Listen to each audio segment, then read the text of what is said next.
செய்தாலும் பொறுத்தருளும் செல்வக்குமரன்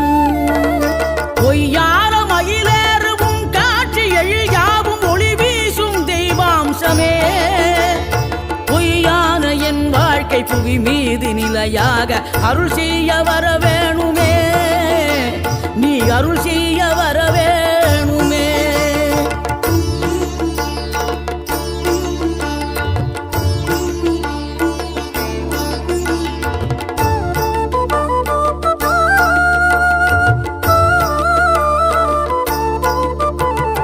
இகழ்தலையும் புகழ்தலையும் ஒரு முகமாய் கருதும்படி செவி உரைத்த முத்து குமரன்